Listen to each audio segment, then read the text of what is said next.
Oh, and hey, there it is. Always, every time I'm in the middle of a sentence, and then it's like, boom, we're live. Kevin, it's It, Sunday it's a night. You know what that means. it means it's a new year, but it's the same old Doug. Still surprised when we're actually live. Every time, it never ceases to. It's like clockwork. I hit the go live button. I'm waiting for something to happen. I don't think it's gonna, and then it happens. Well, you picked a good night to be surprised and to be here, Doug. Because if you'd tried to be surprised the last few weeks, the surprise would have been on you. We weren't here. It feels like it's been a while, like a lot's happened. It has been a while, and a lot has happened.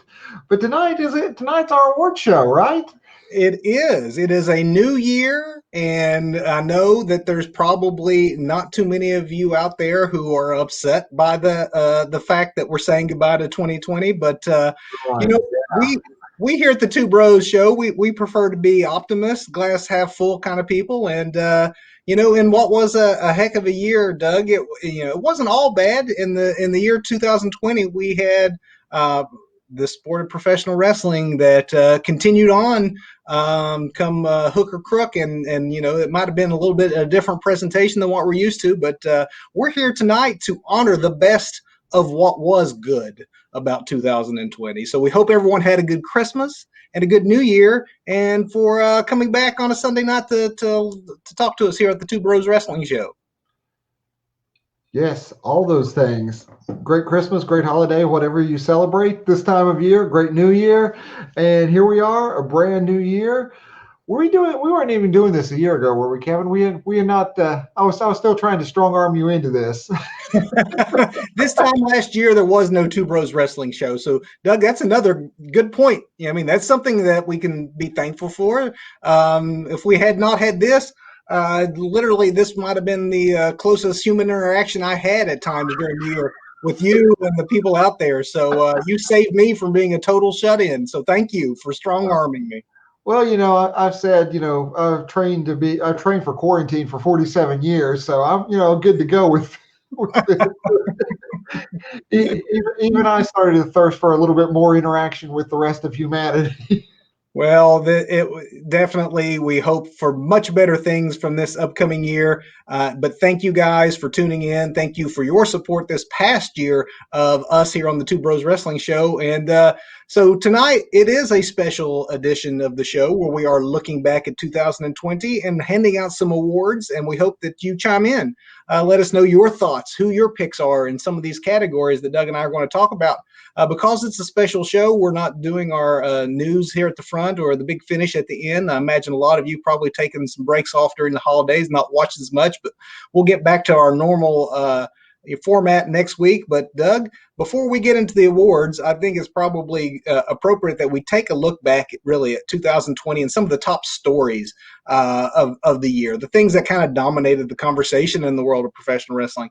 I know a lot of years this would probably be a debate. You and I would, debate on what the big story was, the biggest story of the year. But goes without saying that just as it has changed every industry, the pandemic, I mean, in professional wrestling, you got two things. You got a business that thrives on travel and people gathering in a building together to communally experience something. So either end of the spectrum, the whole model of professional wrestling was changed this year, Doug. And I was trying to think back as to, what in the world of professional wrestling's history would have had as great an impact and a change on the industry.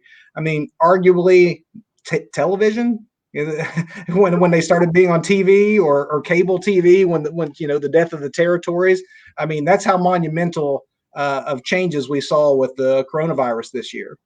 So, I was thinking about this, and I didn't have time to do like a deep dive into the research, but wrestling, as we know it today in the professional wrestling sense, has been what, around, I want to say 100, 125 years, something like that. So that puts it right, in its infancy, right around the time of our last global pandemic. And I'm wondering how it was affected then. Of course, obviously they didn't have TV, but they still had the traveling road shows and all that, which I imagine, back in 1918, people really couldn't pivot to, Thunderdome type Yeah. arenas or YouTube shows to, continue pushing the product. Yeah. So I imagine, at least our wrestlers of today have it a little bit better than the OG wrestlers from 1918 had it.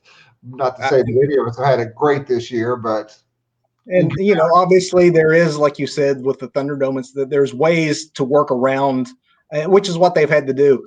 So we're going to get back to our regular programming starting next week, and here in 2 weeks we're actually doing an entire show on just that. We did a pandemic special earlier, pretty much one of the first shows we ended up doing as we started to do these. That's when the pandemic hit. I don't think we would have thought that you fast forward almost a year and we'd still be affected in the way that we are. So we're going to take another look at all the things that have changed between our last special on it and the one we have here in 2 weeks, and just kind of go through what the different companies are doing to handle it. But yeah, definitely as far as stories of the year, I mean, can you imagine any other year, Doug, when you have something like the Speaking Out movement? I mean, that honestly is as big as anything, at least since AEW announced that they were going to be, entering the fray. Arguably, some could even say maybe even as far back as WCW folding. I mean, the Speaking Out movement in any other year would be the most major story in all of professional wrestling, and yet it is dwarfed this year by the story that affects us all. it's true because I put just a top two picks of like story of the year. Of course, the way the coronavirus pandemic has affected wrestling is the top of the list, and then a not even, unfortunately, not even a close second is the Speaking Out movement, which has had a huge impact not only of the lives of the individuals that were affected by the Speaking Out movement, but just everybody in general. And Doug, before we get into the awards, I want to, if you would, taking a look back, I come up with a couple of slides I would like to share. Oh, fancy. Let's see. Is this going to get us banned again in like Saudi Arabia or something? I promise I have no video. Promise I do. But so yeah, so I looked back just through my weekly, since we've been doing this. Like you noted, we haven't been doing this yet a year, and we weren't on every week either. But I found some really what I thought was kind of interesting stats when I started looking back. Can you see it, Doug? I can see. Oh, I need that to stream. There we go. My bad. There we go. No problem. So yeah, I looked back at just my performers of the week and then my matches of the week, and I found some interesting things out by looking. I was trying to decide for the awards we're getting ready to hand out, maybe who I've awarded throughout the week to week, and maybe that would help guide me. But it really didn't, which is actually kind of surprising. So when I was looking at performers of the week, I had 15 different performers of the week named, and only 2 men were named more than once, and one of them is not even a wrestler currently, and that was Ric Flair, and only one was honored more than twice, and that was Cody Rhodes, who I gave my performer of the week honor to 3 times. I thought that was kind of interesting in that it really shows the impact Cody, as one of the brain trust, major brain trust behind AEW, the impact he has had on wrestling this past year, that on 3 different occasions, I wasn't just awarding him that just because of his in-ring performance. A lot of that was the choices, the TNT weekly challenges of bringing in outside talent, and just so many ways that this industry has changed this past year because of Cody Rhodes. I'm also surprised that, Doug, I only had 1 tag team in that whole list of performers of the week, and that was the North. And then my breakdown of where those performances went to. There was 18 performances total that I had, and 7 of those were AEW performances. 9 were main roster WWE. We had only 1 outside of the big boys, and that actually was the North. But only 1 to NXT. I only had 1 performer of the week out of NXT, which I thought was rather strange, to be honest. Let's see here. And now matches of the week. Wait a minute. Here we go. So with this, it was complete opposite of performer of the week, in that obviously a lot more folks are involved in the matches. I had 40 different performances that were honored. And as you can see here, here's the list of folks that were I recognized more than once, that had more than one match of the week. However, Doug, only one of those was honored more than twice. Everybody on that list was 2 times, except for one person. Can you imagine who that might have been? I have no idea. I wouldn't have guessed either. But Isaiah Swerves Scott, who is just coming into his own on NXT and is not really widely known yet by the broader WWE audience, I had given him that honor 3 times, and twice was when he was with. Well, at the time, I think the first time it was El Hijo del Fantasma, but now we know him as Santo Escobar. And so, yeah, those 2 were the only 2 also that had repeats for match of the week, which says a lot about what I thought of the feud that they had together, and that I honored them, twice for the same match, so that their feud was, pretty outstanding. And then I'll have one more here, and I'll keep going to the wrong slide.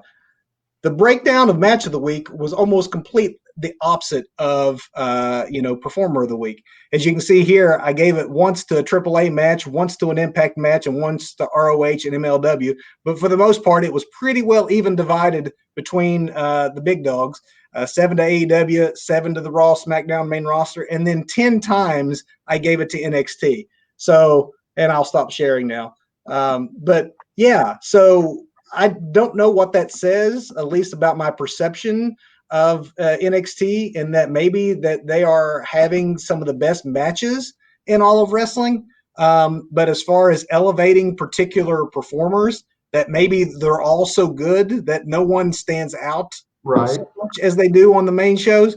Because not only NXT Performer of the Week was Leon Ruff one week, and yet almost week after week, there was somebody stepping up on NXT, whether it's a Shotzi or a Johnny or a Candice. There was always someone having the match of the week, but they weren't necessarily always repeating as performer of the week. I just thought those were some interesting when I started looking down. And as you'll see as we go through the awards, all of that almost doesn't translate at all into who my impression was as performers of the year. Yeah, it's been challenging to go back through the entire year and say all things being equal, looking back from January 1, 2020 to December 31, 2020, taking all things into consideration, who really truly rises to the top. It was challenging. I don't know about you. I was very much challenged to do so.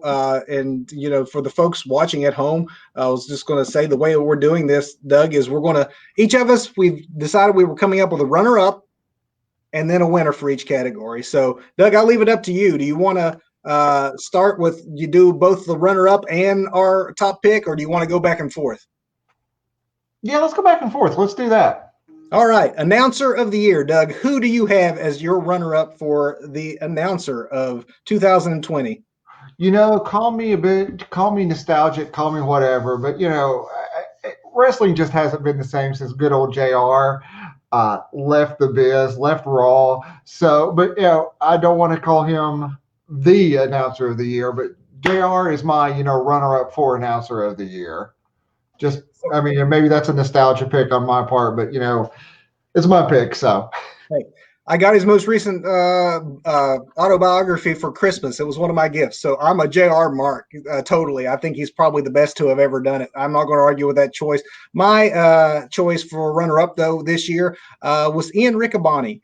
Honestly, Ian Riccaboni, who is the play-by-play guy for Ring of Honor, to me, he has that old school JR kind of quality in that he is passionate about the business. I think that a lot of the play-by-play guys these days are you're supposed to look and act a certain way, and they're almost carbon copies of each other. That they're interchangeable. They don't have the same kind of personality. JR had a personality. Ian Riccaboni has a personality. He seems like a big nerd who can call the holds. He knows the holds, but he's a big nerd and actually is passionate about the product that he's calling. And for that reason alone, and the best tagline in all wrestling, I get happy every week when he signs off for ROH and tells me happy wrestling, everybody. I like, that's just Happy wrestling. happy wrestling. It's perfect. But yeah, Ian Riccaboni is my runner-up. Who do you have as the top announcer for 2020, Doug? So it's a bit of an unconventional choice, but I'm an unconventional kind of guy. I've heard. And so the person that I'm picking for announcer of the year isn't exactly a full-time announcer, but I think he brings so much to the product, regardless of what role he's playing when he is announcing. And of course, I'm going with another AEW pick here, but every time Jericho has been at the desk, Jericho does an excellent job of one, staying in character as a heel, but yet being able to put over the baby faces in the ring, regardless of who's actually in the ring, and also putting over the heels. I just think Jericho brings so much true color to the desk, and I think that's why I'm giving it to Jericho. But I think once he decides to hang up those boots and walk away from the ring, he still has a very long future, in the back and at that announcer's desk if Tony Khan or even Vince McMahon wants him there. And one thing you didn't mention with that you probably need to add to Jericho's future as an announcer is he's funny, like yes. Legitimately like old school heel funny.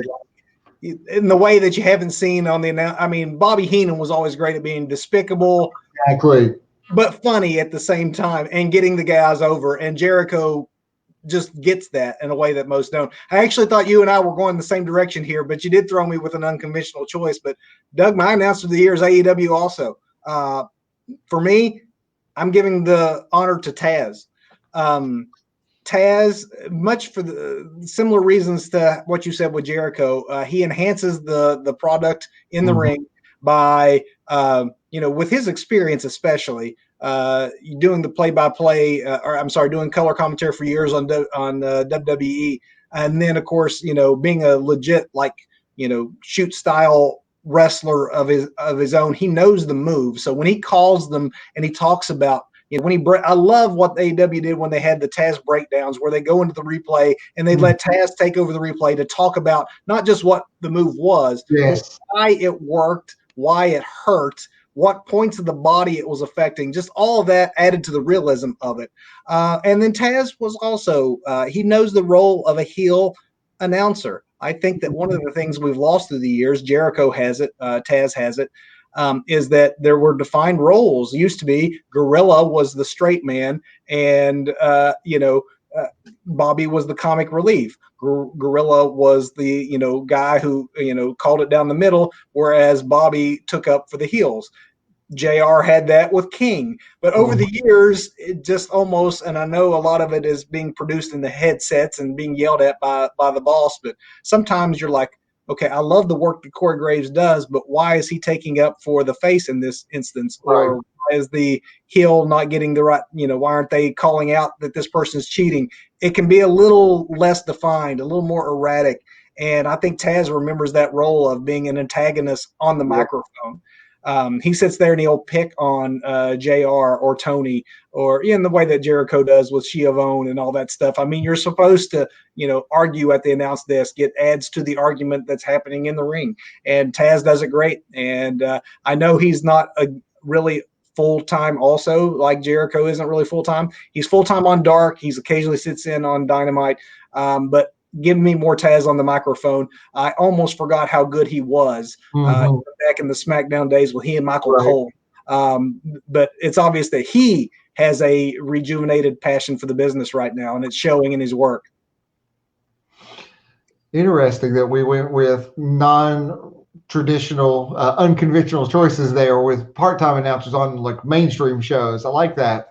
I could have gone Corey Graves, Doug. I could have gone Samoa Joe. What I thought was interesting when I tried to figure this out was the fact that, like I was saying when I, was honoring Riccaboni as being, a play-by-play guy with personality. I think that right now the best work being done in wrestling is the color commentary guys. There's a lot more leeway to show that personality when you have Samoa Joe and Wade Barrett's doing a great job. Like the color guys right now are killing it, whereas the play-by-play guys honestly are kind of vanilla outside of, a few. This is very true. And, a lot of our color guys right now are, well, we have all these former wrestlers. You got Jericho, you got Barrett, Samoa Joe. They lean into that. I remember back in the day when CM McGinnis. Yeah. When Punk, like back in the day when Punk was injured and Punk was at the announce desk, Punk was great on color. And but I don't know. It seems to be a lost art in the WWE at this point to have good color. Well, not good color, but like that good back and forth. Back and forth, and I think that's because of the weak play-by-play guys. I mean, these. It seems like there's more of a push to sell the next pay-per-view coming up, even though everybody and their grandma has the network at this point. So, anyway, good choices. Breakout performer of the year, Doug. To me, I wasn't looking this so much as rookie of the year, which I know, traditionally Pro Wrestling Illustrated do their awards rookie of the year. But, these days there's really no one that comes truly from nowhere. You build your way up in this industry. So I was kind of looking at breakout as, I guess the way the Grammys do when they nominate someone who's been around for 4 or 5 years and has a couple albums. This is next level. This is people that took it to the next level. So in your mind, Doug, runner up, who do you think had a breakout year worth noting?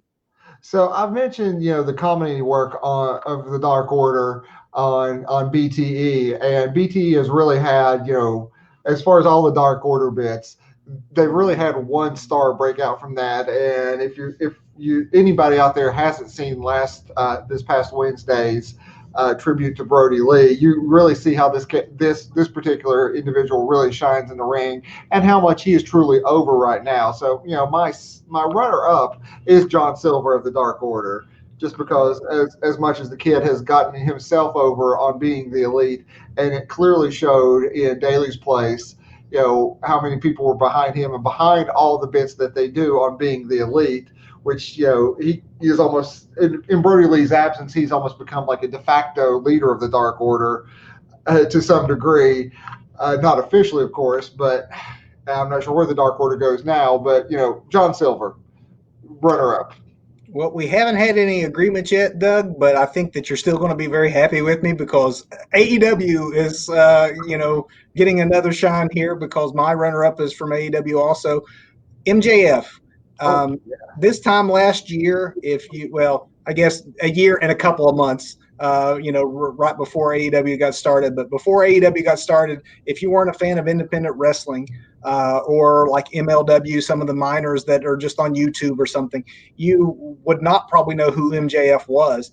And his heel work has been so strong, his character work has been so strong that not only this year did he break through to everyone knowing who he is, one of the hottest heels in the business, involved with one of the hottest heel acts in the business and one of the all-time legends in Chris Jericho, main event segments, main events of pay-per-views. A year and a half ago, I don't know that anybody could have seen MJF coming on this strong unless you were already familiar with what he could do. All you had to do was listen to one promo and know that this guy's money, and he showed it all year long. He's my runner-up from Breakthrough Performer. And he is better than you, and you know it. Amen, he is, brother. Amen, he is. So my winner of this particular category for Breakout Performer of the Year just returned to TV this past Friday, and I've got to give this to Miss Sonya Deville, because I think she has been I think she carried until her unfortunate breaking and entering a home invasion and attempted kidnapping and all that ridiculousness that she had. She was carrying I'll call it the COVID era there, the Thunderdome, because we really had some very intriguing and amazing work, and I don't know why they didn't put this girl on the stick before COVID to get her cutting promos and just her ring work, her promos. This girl has a solid future, and I can't believe that WWE wasted a huge return with, Sonya Deville's in the building. That's it. I was waiting to see what happened after that. Like when and I'm like, did I fall asleep? Right. Yeah, there was no follow-up. She literally was walking, and they offhandedly mentioned she'd been reinstated.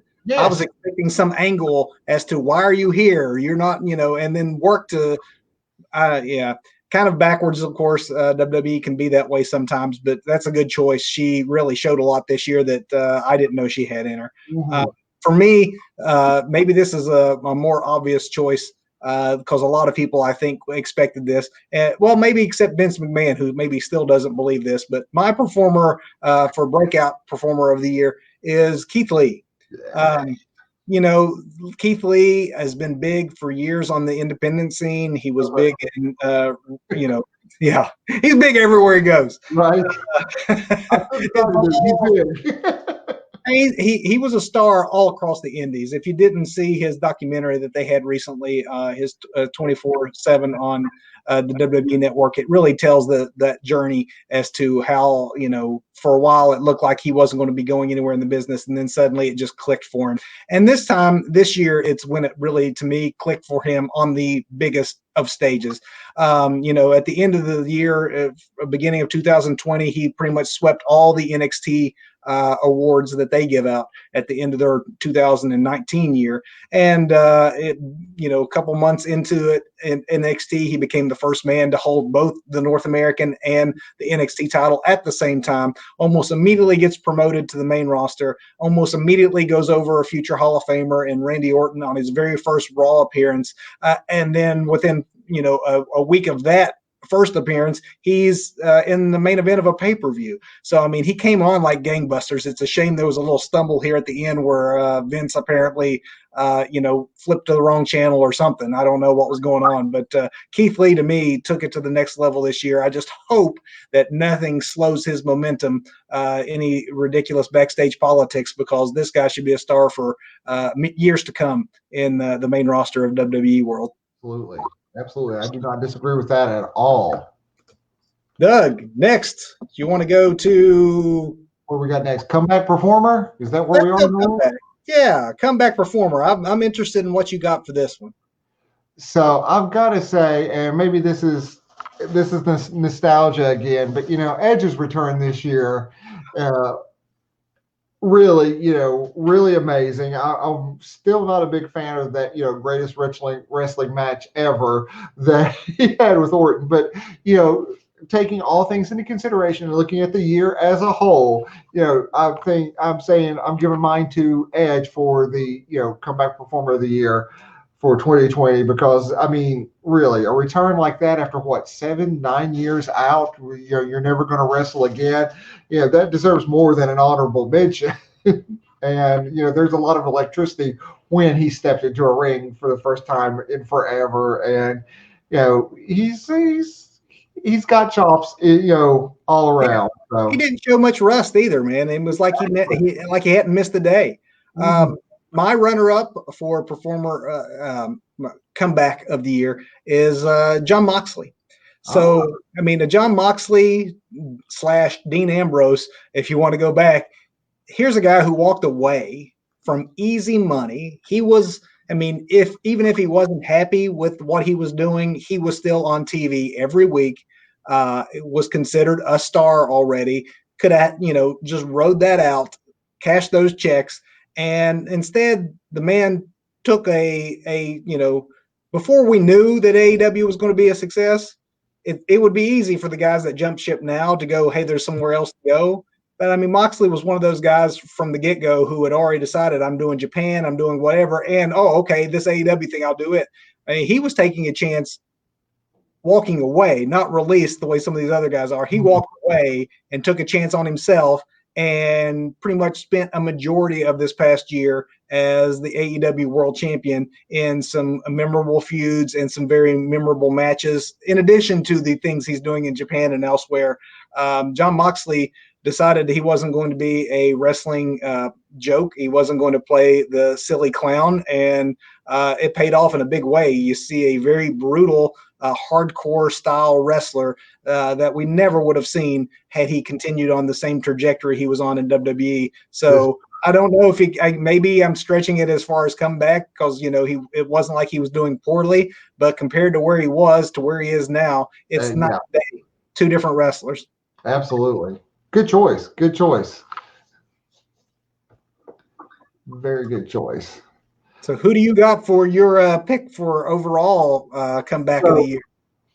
so a year ago, if you would have told me this would have been my number one pick for performer of the year, I would have got drunk and fought you.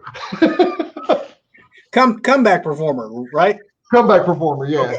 Yes, I would have dared you to fight me, over this because I would say you're wrong. I'm never going to say that about this dude. He is overhyped, overpushed, and is the worst thing WWE ever has to offer.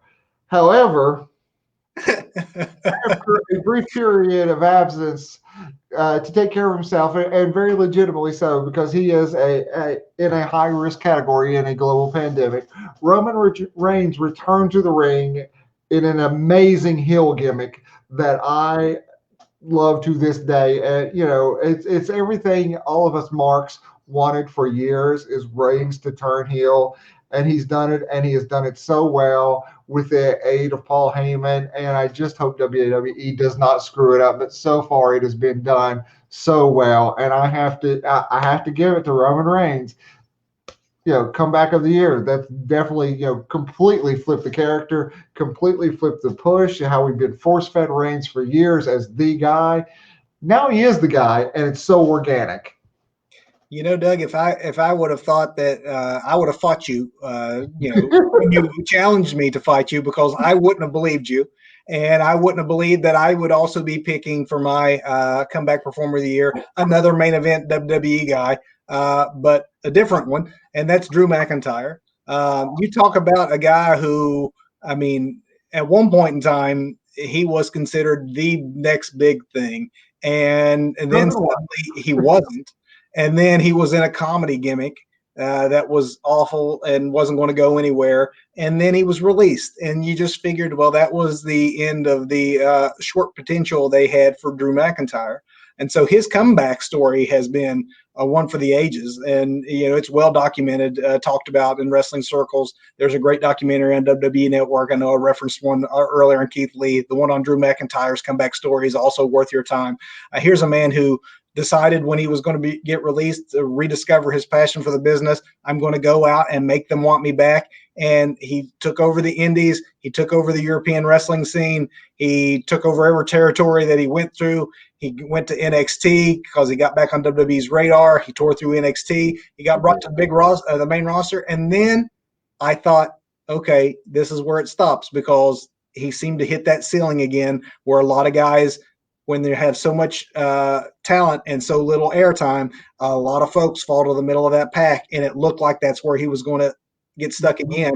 And I didn't consider him a main eventer this time last year. There's no way, as much as I liked him, did I think of Drew McIntyre as anything more than a mid-card guy.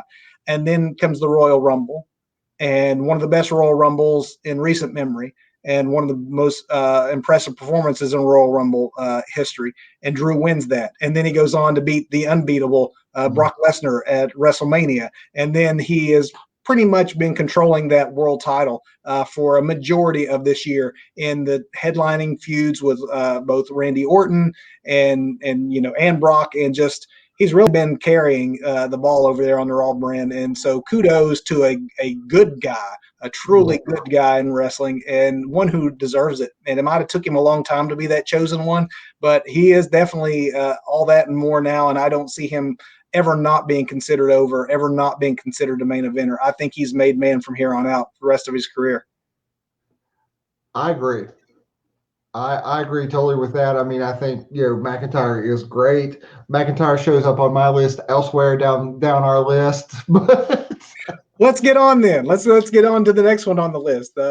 We haven't even had a similar choice in runner-ups either. So this is interesting. This is good. So what are we doing next? Most misused or underused talent? Yeah. This one we've been positive up to this point. We'll have this moment to complain a little bit.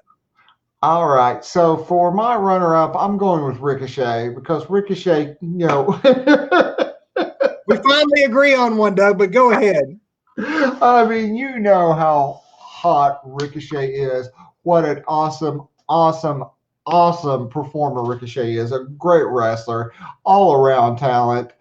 came in a little hot. Then Vince McMahon sneezed one day and decided he didn't like him anymore or something. And now I couldn't even tell you the last thing he did. I mean, I think it's something with the Hurt Business or something ridiculous like that. But I mean, Ricochet completely misused and underused and abused in 2019 or 2020. Not my top pick of that. That goes to another WWE superstar, which we'll get to in a minute. How about you for your runner-up? Oh, this is the first time we've agreed on any of our choices. Runner up for me, also Ricochet, for many of the same reasons that you mentioned. I know I was, talking Drew a second ago, and how I thought he'd hit a ceiling because so many guys that are hot on NXT. Yes, there's been some that have taken it to the next level or have managed to hold on to the momentum, but for every Drew McIntyre who you see succeeding now, you have a Bobby Roode or a Tyler Breeze or an Adam Rose, or just so many, or the original version of Bayley, like so many gimmicks that just hit that ceiling and they don't translate. And we all worried about Ricochet, like he is such an obvious star, the athleticism off the charts. And at first, like you said, it seemed like, okay, Vince gets it. He sees what makes this man special. He came in like he had the rocket strapped on him, and they gave him significant wins, and he had a U.S. title run. And then the wheels fell off, and that's where it's remained for much of this year. Most of the time in forgettable tag team matches, and as you said, feuding kind of endlessly with the Hurt Business. It seems here lately that they might have put a little more focus on giving him some personality and something to do, but for the most part, he's been a jobber, filler. And Ricochet is so much more than that. So it's a shame to see him misused so poorly. I clearly agree wholeheartedly with that. So number one pick, not number one pick, but the actual winner of this category for me is a WWE. I think it's fair enough to call this performer a veteran of the WWE at this point, and one that I think has the potential to reach for that brass ring many times over, and actually run with it. But for whatever reason, continually overlooked. Probably a good hand is what he's looked at as in the WWE. But Cesaro, man, I mean, come on, Cesaro, come on. It makes no sense to me why Cesaro hasn't been a world champion several times over. And he has the look too, the physique and the mic skills. Like he has everything you think Vince would be looking for, in addition to the talent that he also has. I don't get it either, Doug. I don't get that one at all. Everything, but I think Cesaro, maybe 2021 is his year. I doubt it though, unless of course he ends up in WWE, or AEW.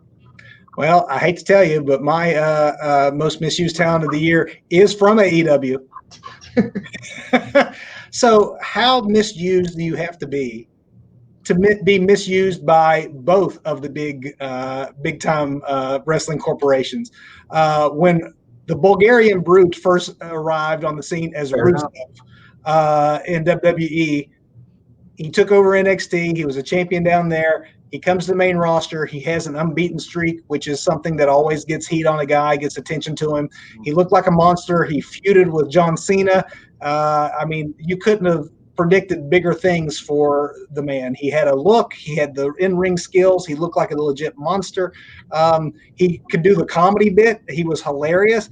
He had everything. And then suddenly he was nowhere. Rusev Day was, the fans' attempt to get him relevant, and it worked for a little while. It looked like it was going to pick up, and then WWE stopped using him altogether. His contract quietly was allowed to expire, and he goes to AEW, where I think, well, now they'll know what to do with him. And he comes on as a mid-carder's best man in a wedding gimmick, and wearing funky clothes, and just like not seeming like he's really sure as to what the character is supposed to be over on AEW. I still think there's time to course correct. I still think that the man formerly known as Rusev and now known as Miro has all the talent in the world. But I can't tell you, Doug, that I'm not a little concerned that it's not working in the way that it should. I will say I think AEW gets a little too insider sometimes, and kind of expects like maybe the mainstream audience to just go along with it, because I get where Kip Sabian has, his own gamer Twitch, and Rusev is a big gamer too.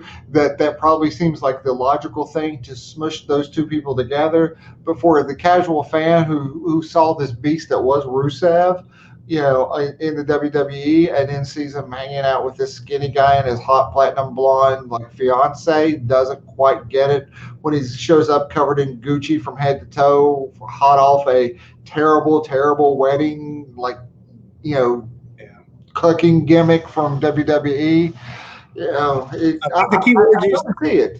I think the key word you said there was beast, because that's what he should be positioned as, is a total physical freak. He's not. I mean, he's naturally strong, and he's his shoulders are like the width of a barn door. I mean, like, this guy is a genetic freak, and he should be tearing through people, not doing some comedy side bit, which kind of disappointed me that thus far, at least, AEW hasn't done much better with him than WWE had done previously. So most misused wrestler by both companies to me is Rusev / Miro. Hopefully Tony Khan's watching this and will turn around. Well, we know Vince watches, so. It's true. He does. We know this for a fact. Oh my goodness. What do we have next? Oh, tag team. Tag team of the year. I know how much you love tag team wrestling, Doug. Man, I do. I love a great faction. I love a great faction war, and I love tag team wrestling. So this one was very, very hard for me. So I'm just going to do it like this and be the complete, Tony Khan mark that I am, and say for my runner-up, it is every AEW tag team that there currently is, except for the one that is my main pick, my winner of this category. And I'll toss to you now for your runner-up. You crack me up, my friend. Okay.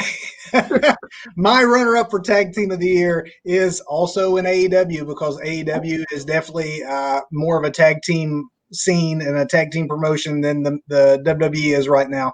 But my runner-up tag team of the year is FTR. I could have put these guys in comeback of the year just as easily for some of the reasons I mentioned earlier, with some, like Drew or John Moxley, especially a guy who had talent, but was, sidelined with a ridiculous gimmick. FTR had become not a laughing stock, but the tag team division in WWE was kind of a laughing stock. So, as the revival, they had pretty much fallen into maybe a brief 5-minute segment where it's just a bunch of jokes, and never were able to anymore highlight what they do.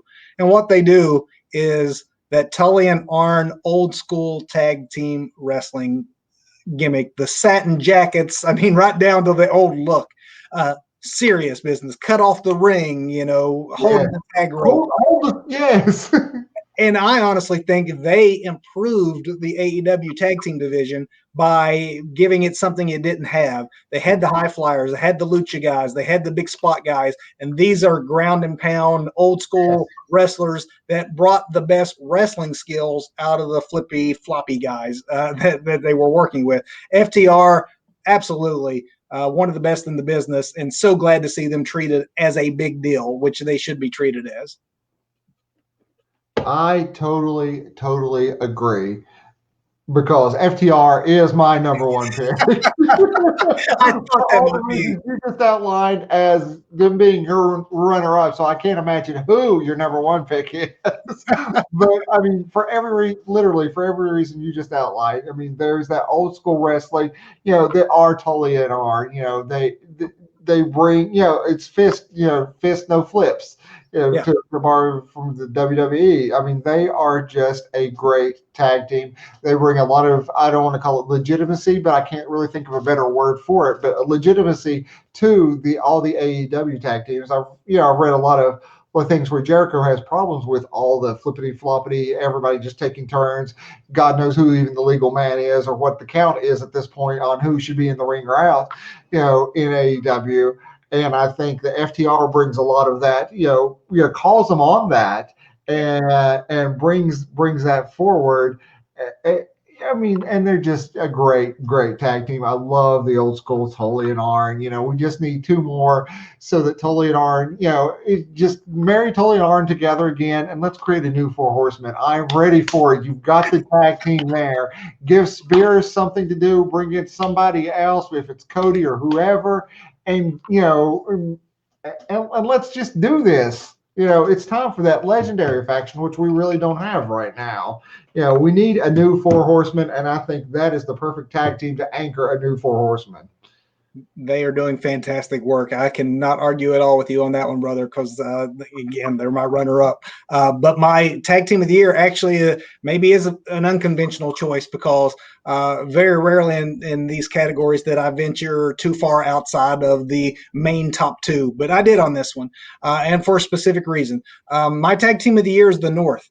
Ethan Page and Josh Alexander from Impact Wrestling. And much for the same reasons as we're talking with FTR. They are two guys that don't look exactly alike and don't dress exactly alike, but seem as if they are supposed to be like completely, they were born to be a tag team together. They're better together than you can imagine them apart. They are a true old school, cut off the ring, double team, wait till the referee's back's turned, just nefarious tag team. And they ruled what is arguably, in my mind, one of the tougher tag team divisions in wrestling, even though it maybe isn't seen as often. But they held the Impact titles for 380 days. And then after they dropped them, they picked them up a second time. So they pretty much dominated the tag team scene in Impact this past year. During this eventful year, they've had significant wins over the Rascals, who are now in the WWE and the Performance Center. You had Santana and Ortiz. They beat them in the Loser Leave Town match that ended up sending them to AEW when they were on their way out. They've since had victories over Anderson and Gallows, RVD Sabu, Reno Scum, Rich Swann, Willie Mack. They've had significant matches back and forth, traded the belts a couple times with the Motor City Machine Guns, who I think underratedly are one of the best tag teams of the current generation.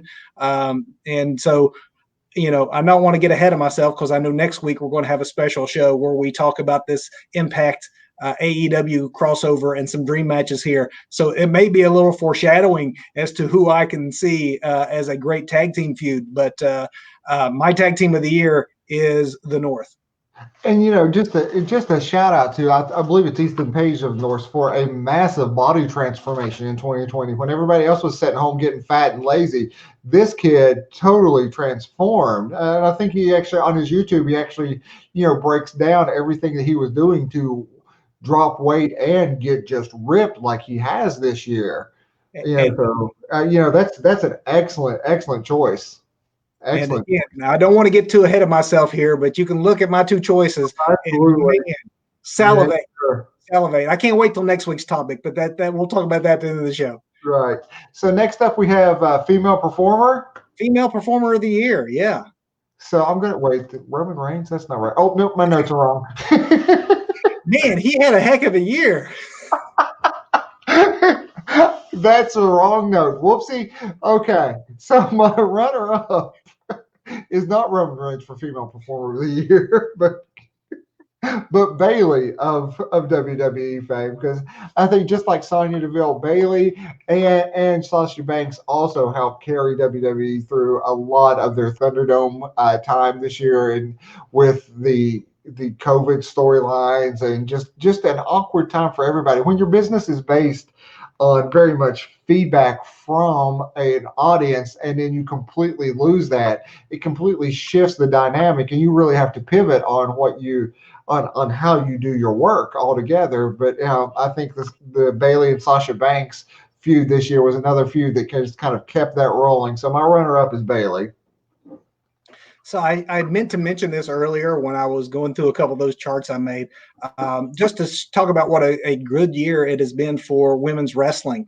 Of my matches of the week, a fourth of those were female contests, and I know a fourth of the television product isn't female contest. That's how much the female performers in this industry really stepped up and stood out this year. It made this category kind of hard for me to try to pick because there were so many deserving options in female performer of the year. So my runner-up, I'm going with Io Shirai. Arguably, NXT has a division of women wrestlers deeper than the main roster. Mm-hmm. If you look at your Candice LeRae's and your Toni Storms and your Rhea Ripley's, and I mean, there's a lot of talent there. Ember Moon now back and things, but Io Shirai had very memorable takeover matches, very memorable feuds with Candice, with Dakota Kai, with just, I mean, all the way around. The heel transformation she did was fantastic, and it worked for her this year. And she put on outstanding performance right from the get-go to the heel turn, to the turning on, turning on Dakota, to that big dive at the last takeover off the top and during the War Games contest. In the trash can. Give it up for the Queen of the Skies. Absolutely. That is an excellent, excellent choice, my friend. So for my female performer of the year, I'm always going to bet for the Boss. I never bet against the Boss, because for the same reasons that I think that Bayley deserves the runner-up. Sasha Banks, it was right there along again with Sonya Deville. I don't want to say carrying, but carrying a lot of the WWE SmackDown through this COVID era, and right there with Bayley. I give it to Sasha over Bayley because Sasha has a bit of mainstream crossover now. Well, I don't know how mainstream it is, but in the geekery world, I mean, it's a pretty big deal to be on a Star Wars show. And Sasha Banks has crossed over as well, so I think that brings more eyes to the product. And even though that she was Mercedes Vardano, is listed as that and is referenced as that on The Mandalorian, everybody still covers it as WWE Sasha Banks having a role in The Mandalorian. So I think that gives her the edge and pushes her over as a performer to draw more eyes to the actual product. So I give it to the Boss, Sasha Banks, Performer of the Year. I love Sasha Banks, one of my absolute favorites. I could easily make this call for her to mine. For the reasons you mentioned in your runner-up, I'm giving it to Bayley. I think that, I know you almost have to say that they kind of could co-win this award, because I agreed. Yeah. We didn't put in our list of categories feud of the year, but if we had, I would say that Sasha Banks and Bayley was the feud of the year. I agree. Totally. And so the performances were there. The reason I'm giving it to Bayley, to me, is that she had that problem that we talked about a couple times tonight, where the NXT gimmick, for whatever reason, just did not take on the main roster. And as money as I thought that gimmick was, the sprightly little girl gimmick that was just exuberant and loving and playful, it didn't take. And it seemed like she, for a while, was going to fall to a second rung behind her peers, where you thought of Becky and Flair and Sasha as tier one, and Bayley was just under there and just didn't come up to their level the way that she was at NXT. That changed this year. The heel gimmick, then the feud with Sasha Banks, of course, Sasha doing her part to elevate her friend there and bring her up to that level. And then Bayley, pretty much until Sasha finally overtook her. I mean, Bayley dominated women's wrestling in WWE, both brands really, all year long. And so to that end, Bayley is my performer of the year in the female division. Another excellent choice. Had it not been for the Boss, Bayley would have been my number one. But so let's look at the men. What do we think as far as the guys go? Who carried the ball this year? So this one was a difficult one for me, because I was going with my runner-up. I actually had problems deciding whether I would go with Roman Reigns or the man I actually picked for it. And we mentioned Drew McIntyre earlier, and I said we'd circle back around to Drew.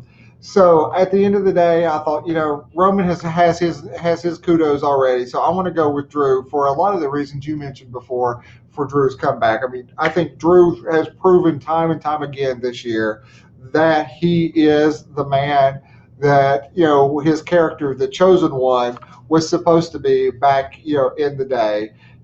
He's weathered the storm of the 3MB, the 3-man band with Heath Slater and what's the other guy? I forgot his name now. Jinder Mahal. Thank you. Or Jinder Mahal.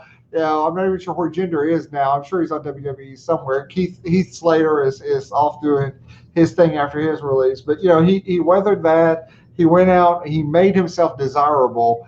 On the Indies, basically fought his way back to the WWE. And I still think back to the match with Andrade, the NXT match where he drops the belt, because he is going to the main roster when he drops that belt. But you can see it when he tears he tears the bicep or whatever, the legitimate injury that he suffers there. You can see the frustration, because this is a man who knew he was getting called up after this. He was going on to bigger and better things, but he also knew he was injured, but did not know how severe it was.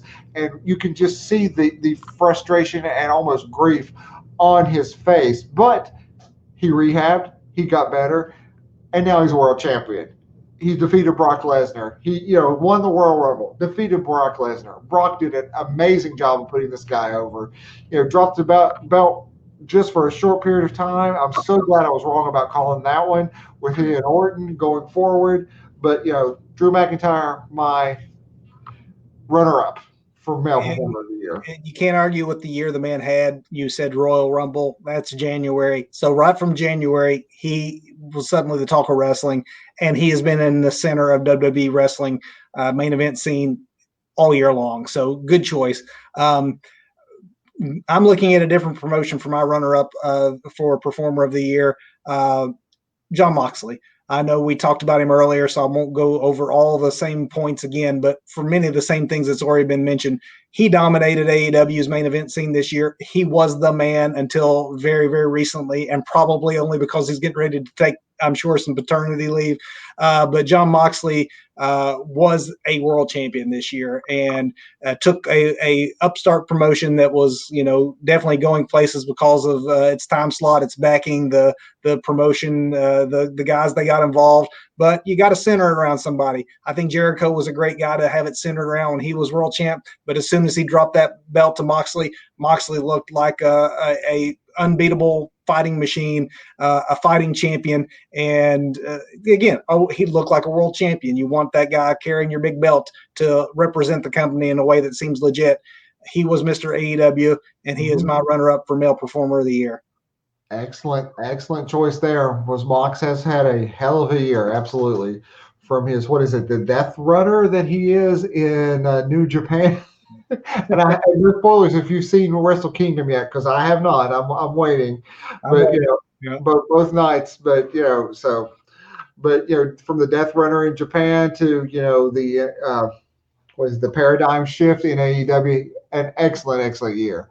So for my Male Performer of the Year, I'm giving it to Cody, man. For a lot of the reasons you outlined earlier about Cody just pushing the performers and taking that extra step to put people over. The open challenges where he's bringing in indie wrestlers and just putting people over.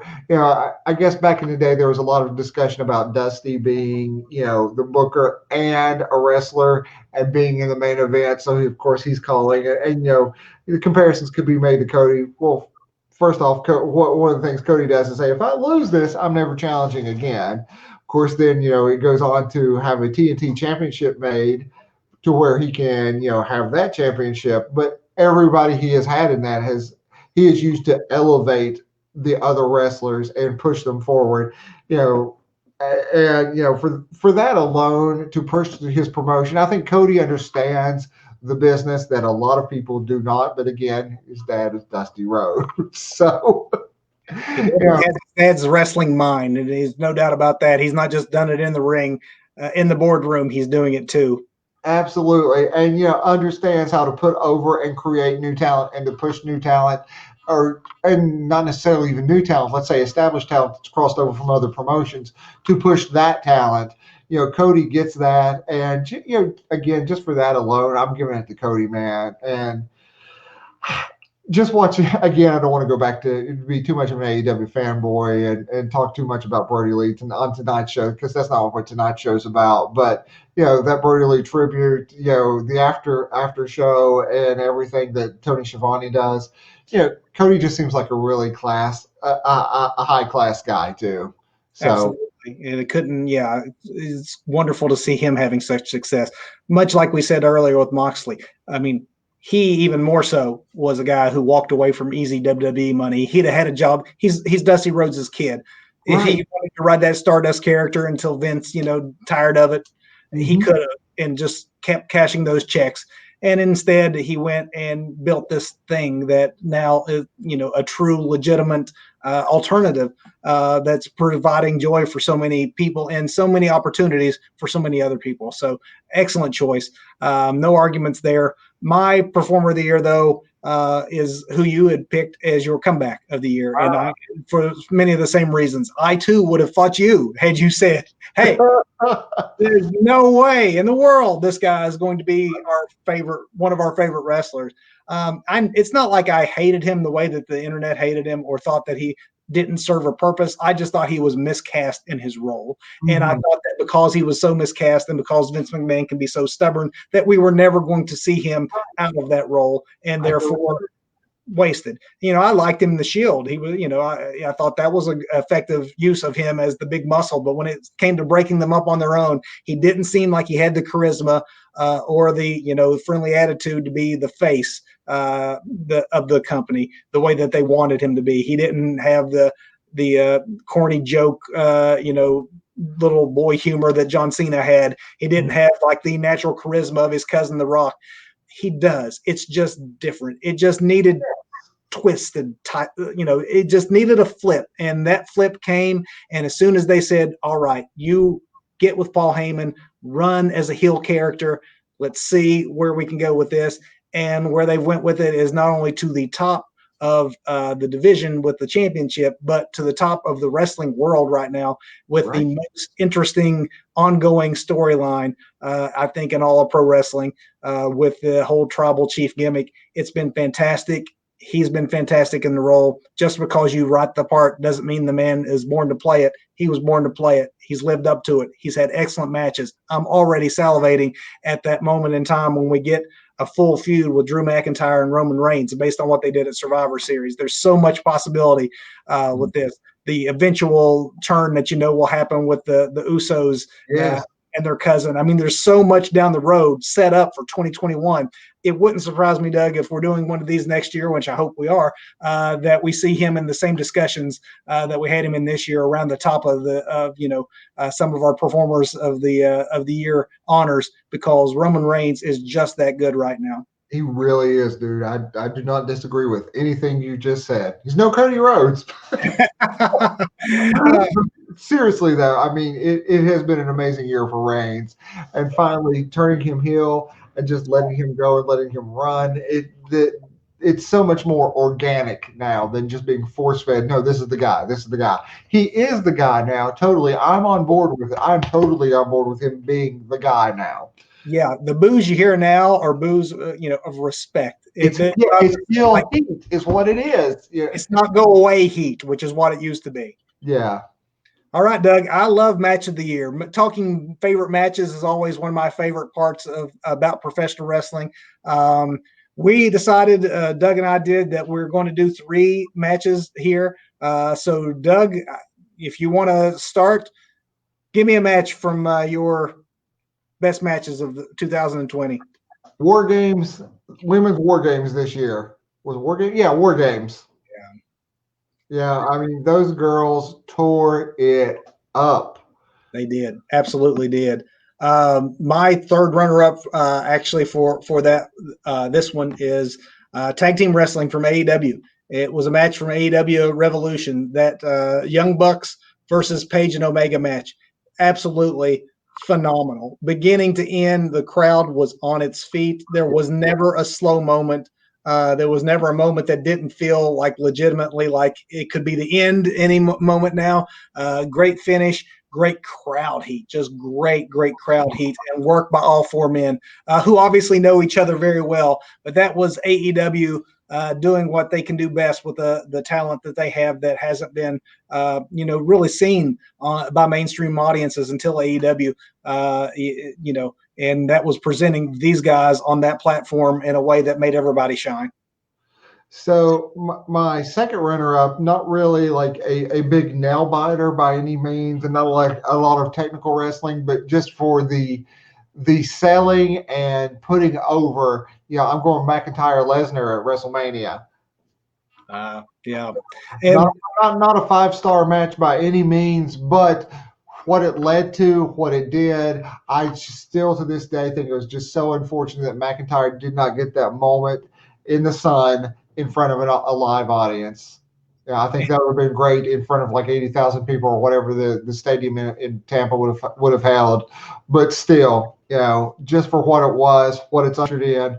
And, Lesnar did a hell of a job putting him over time and time again leading up to that and, that match itself. So I think what you're saying is really cool too, because it's not necessarily always about, the 5-star matches. It's the matches that mean something. It's wrestling's biggest stage. It was a legitimate passing of the torch from a guy who was holding onto that mantle until the right guy came along to give it to. And he chose to allow Drew to be that guy because, Lesnar having enough pull that if he didn't want that, exactly. And I'm like you. It would have been nice if he'd been able to do it in front of a crowd. But I think as part of Drew's underdog story of overcoming, I think when we look back in retrospect, there's going to be moments of that match that will play into his story. He did it without anyone there. He broke that fourth wall. He reached out to there's so much that was special about that moment because of the circumstances. Beautiful choice. Great choice. My runner-up for my favorite match of the year was NXT UK contest that happened in the last month and a half. Walter versus Ilya Dragunov. Man, if you haven't seen that match, folks, seek it out. Any of these choices around our match of the year are definitely worth seeing. This is one where it was just brutality. They beat the crap out of each other legitimately. You talk about strong style and hard strikes. These men were black, blue, red, bleeding, bruised, battered. There was believable near falls. It was a lengthy contest. At times I thought that Walter was going to have to pick up Dragunov's head and put it back on his shoulders just so he can knock it off again. That's how hard this man was being clotheslined. It was everything minus that element of the crowd, but I'll get to that in a minute. So for my number one pick, I think it was one of your runners up is that, and again, I am an AEW mark. I love the Elite and I love the story. And maybe I'm probably much more invested in it because, I'm always on. I'll watch religiously, being the Elite, drops every Monday around noon on YouTube. So usually now I'm watching it on my lunch break at work, but just Hangman Page, Kenny Omega, and the Young Bucks going at it. These are 4 individuals that are at the top of their game that know each other, like you just said, incredibly well. So I've got to give my top award to that Revolution tag team match, which saw a tag team that wasn't really a tag team before that, where we have Kenny Omega and the Young Bucks, going Kenny Omega and Hangman Page going against the Young Bucks. And just the tension and the near falls and just great storytelling. I give it to them. And was that your second runner-up? That's your match of the year. That's my match of the year right there. Okay, I got lost here. I didn't want to give my match of the year if I wasn't ready. Match of the year. For me, my match of the year, I know it's Wrestle Kingdom week, so I'm going all the way back 12 months to Wrestle Kingdom Night 1 last year, Kazuchika Okada versus Kota Ibushi. Oh my gosh. Yes. About a contest, folks. These guys took the Tokyo Dome and had them all on the edges of their seats, biting nails back and forth. 2 of the best, 2 legendary performers in New Japan. You got the more of the veteran and Okada, and then you got the more of the up and comer with Ibushi. But these guys showed everything that is admired about Japanese wrestling, and they showed it well. So, Doug, when I did this, I noticed something. So my 3 picks: even though 90% of the matches this year took place in our pandemic era, 2 of my 3 favorite matches of the year had that one element that the Dragunov Walter match, as great as it was missing, and all of the other matches were missing. I realized that 2 of my 3 favorite matches took place in that January, February timeframe when there were still crowds. Yeah, I think it was Moxley that there's an interview with Moxley about talking where, if it's like a one-on-one thing, the audience is like the third performer in that match, because the 2 performers actually in the ring are going to feed off of the audience just like they're going to feed off of each other in the ring, and that's going to play a huge part in things. And I totally agree with that. I mean, we're both performers ourselves. I mean, we are limited with our experience as far as, we're not playing like 80,000 seat arenas, but musically we've performed in front of people before, and it's a much different feeling where we are feeding off a live crowd than when we're knocking a song out in your basement there. And I think it intensifies when you're in a sports entertainment type setting, because I mean it's predetermined, scripted and predetermined, yes, but spoilers, wrestling is predetermined. But the crowd plays so much into it and is like that third man. And I think we noticed that even watching at home. I think we feed off of that back and forth that they have in that live setting, because there's been great wrestling this year, folks. We've been talking about it all night long, giving these awards out for 2020. A lot of good wrestling occurred this year, despite the circumstances. But if there was anything that was missing, it was the obvious thing that was missing, and that is the energy that you just can't replicate no matter how you try from an actual live crowd. And yeah, I thought when I started picking out my matches and narrowing them down, I'm like, man, a lot of these were in the first 2 months of the year, and they were just taken to that next level by that crowd energy that just couldn't be there for the men and women that worked so hard from March on to the end of the year. So that is my match of the year. That is most of the awards. But Doug and I had talked about, we want to not just look back. We wanted to end with looking forward. Doug, let's give a bold prediction a piece for 2021, something that we don't think will happen, but would love to see it happen. What would that be for you in this upcoming year that hopefully is so much better? So I thought about this, and I went with 2 here too, just to go ahead and have a runner-up and something I actually think may very well happen, but something I think that could happen, and I don't know how good it would be. Actually, I would not look forward to it if this would happen, but I'm thinking with Raw's ratings being what they have, especially in this last 2 months, where AEW has legitimately beat them and drew more viewers than Raw has. Yeah, I think that puts everybody into panic mode there, and it seems that the administration that runs that show kind of falls back on what they know best. And with a push for more adult and edgy content, I can see. Here's my bold prediction, and I hope I am wrong about this, but Vince Russo returning to the Raw creative team. Oh man. Yes. Okay. You talk about a story of the year. If that happens, this will be what we're talking about on next year's show, because there would be some major changes.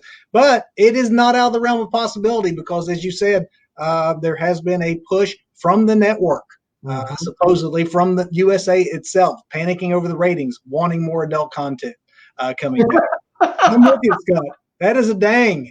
That's a total dang. So I don't have 2 choices. So I'm going to go ahead and give you my bold prediction, Doug, and then I'll let you get your number 1 bold prediction. So my bold prediction for 2021 that I don't think would happen, but I would be interested to see it happen, is much like back in the day, ECW stood out because it had different rules. The rules weren't there for ECW. Anything goes, and it made them stand out. For better or for worse, it made them stand out. I wanted to go the opposite direction with Ring of Honor. Ring of Honor restarted this summer, and they restarted with their pure title tournament, where it was rules to the extreme. 1 rope break or 3 rope breaks is all you get. Only 1 warning about an illegal punch. After that, it's automatic disqualification. and they treated it like it was chess. The announcers low talking. They did everything that took advantage of the empty arena environment instead of, okay, we don't have a crowd here, so we're going to call it like a golf match instead of like having the loud. And so it was pure technical wrestling, which at one point Ring of Honor centered around. I'd love to see them not just center around it, but to be it. They adopt pure rules for all of their contests and be a pure wrestling promotion. Because as you and I know, there's never been more wrestling on TV, on the internet, on various individual apps and platforms than there is now. If you're wanting to stand out, that is something that no one's doing. And I think that it could possibly be their best chance to stand out from the crowd by doing something completely different. And that is treating it legitimately like a sport with these multitude of rules that the diehard geeky fans, stat guys would just geek over. I like that. I like that a lot. And you're definitely a stat and geeky guy. You had all your stats from from our show. Yeah, I love it. I did. And I would like to see that. That would be very interesting. So, What do you think, Doug? What are you predicting boldly? boldly predicting Hangman Page is our AEW World Champion by the end of 2021. He does this after kicking out of a one-winged angel. That one I can see. That one I can definitely see. I think that he might play a big part in our award show next year, as well as the man you kind of obliquely referenced there. So if we would have had this, speaking of Kenny, Doug, if we'd have had this show 2 months ago, I would have probably had Kenny somewhere in my misuse category, just because I thought he was for most of the year. As it was, this last 2 months he's had this year almost elevated him into the conversation of Performer of the Year. That's the level he's getting to. I see 2021 being a big Kenny Omega year, and Hangman would be the ultimate foe to end up on the other side of that equation by the time we're looking at the end of the year next year. Yeah, I see AEW as the long-term booking show, not the, well, let's hot shot this and see if we can pop our ratings and let's bring in some old guys that were popular 20 years ago to, level things out. But of course, we could get into an argument about Sting in AEW there now. But for the most part, I see AEW as the long-term booking. I think Kenny Omega's role this year has been to elevate some other talent and kind of push things along and build this story where he eventually circles back around to the cleaner.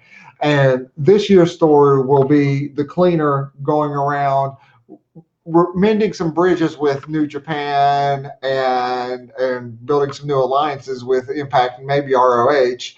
And eventually we're going to see Hangman come around and become the wrestler that I think that he always has been and can very well be in everyone's eyes this year. But after Kenny puts him over by letting him kick out of a one-winged angel. I think that is a good prediction. I think that's a likely prediction. And I also think it is a good jumping off point, Doug, because that is the year that was 2020. That is the Two Bros Wrestling Show Awards Show edition. Doug, dress up next year. Sorry, man. I mean, this is me dressing up. This is my champion shirt.